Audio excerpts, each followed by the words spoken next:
Lonikand police ठाण्याच्या हद्दीत सुरू असलेल्या कथित रेव पार्टीवर पोलिसांनी शनिवारी मध्यरात्रीनंतर अचानक धाड टाकली।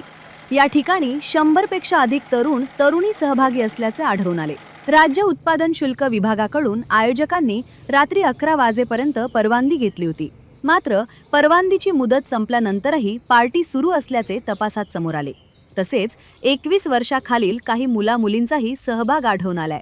या प्रकरणात बंगला उपलब्ध करून देणाऱ्यांचीही चौकशी सुरू असून कारवाई दरम्यान मोठ्या प्रमाणात मद्यसाठा, तंबाखूजन्य पदार्थ आणि हुक्का साहित्य जप्त करण्यात आले।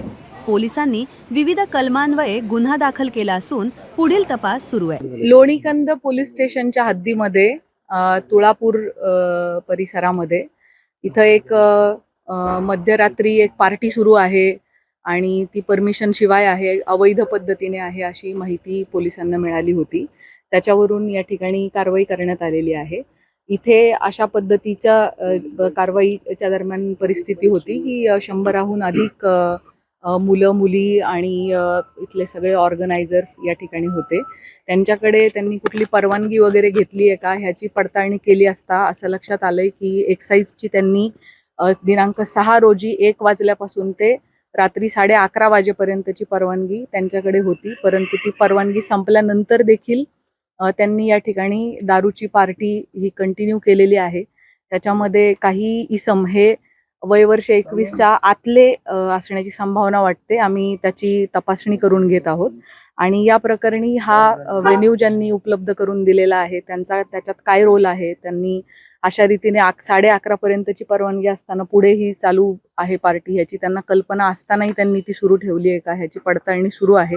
ऑर्गनायझर्सनी याच्यामध्ये त्यांना दिलेल्या परवानगीचा भंग केलेला आहे। त्याच पद्धतीने जे मोठ्या प्रमाणात लिकर इथं सापडलेलं आहे, लाखांमध्ये त्याची किंमत आहे। एक्झॅक्ट कॉस्ट आता एक्साईज कडून आम्ही काढून घेत आहोत। सो हे विक्री करणाऱ्या विक्रेत्याने कोणते नियम भंग केले आहेत त्या दृष्टीने तपास चालू आहे। त्यामुळे BNS चे कलम 223, 270, 3-5 आणि 292 याप्रमाणे गुन्हा दाखल करण्याची कारवाई सुरू आहे।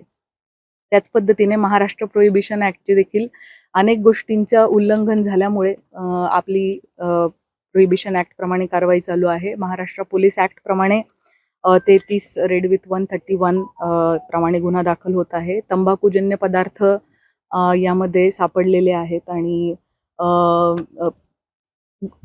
पॉट्स पण सापडलेले आहे, शिशा पण सापडलेला आहे। सो त्या दृष्टीने आपला तपास पुढे सुरू आहे आणि आपल्याला NDPS ची स्मॉल क्वांटिटी देखील या ठिकाणी मिळालेली आहे। त्यामुळे या सगळ्या कलमांतर्गत आणि कायद्यांतर्गत पोलिसांचा तपास सुरू आहे आणि गुन्हा दाखल होण्याची प्रक्रिया ही सुरू आहे। गांजा असेल, त्याच्यानंतर MD असेल, असे काही हिरोईन वगैरे असे काही अंमली पदार्थ कोणते अजून आपला सर्च सुरू आहे। आतापर्यंत आपल्याला स्मॉल क्वांटिटी गांजाची सापडलेली आहे। धार्मिक स्थळ खरं तर या ठिकाणी या गावामध्ये आणि अशा ठिकाणी वेळोवेळी खरं तर अशा पार्ट्या होतात असं स्थानिक नागरिक सांगतात। मात्र याकडे पोलिसांचं लक्ष नसतं। आम्ही त्या स्थानिक नागरिकांकडून याविषयी अधिक विचारपूस करू आणि पोलिसांचं अशा पद्धतीच्या सगळ्या अवैध कृतींवरती लक्ष आहे आणि पोलिसांची सातत्याने कारवाई सुरू आहे आणि सुरू राहील।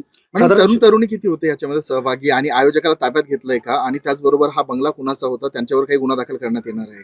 मी सुरुवातीलाच सांगितलं त्याप्रमाणे या सगळ्या गोष्टींची पडताळणी सुरू आहे आणि जे या गोष्टीसाठी जबाबदार आहेत त्यांच्यावरती कारवाई करण्यात येईल। 100 पेक्षा जास्त तरुणी होते, मात्र हे पूर्ण आले होते, संपूर्ण महाराष्ट्रातून आले होते, महाराष्ट्राच्या बाहेरून त्याचा सध्या आपला तपास सुरू आहे।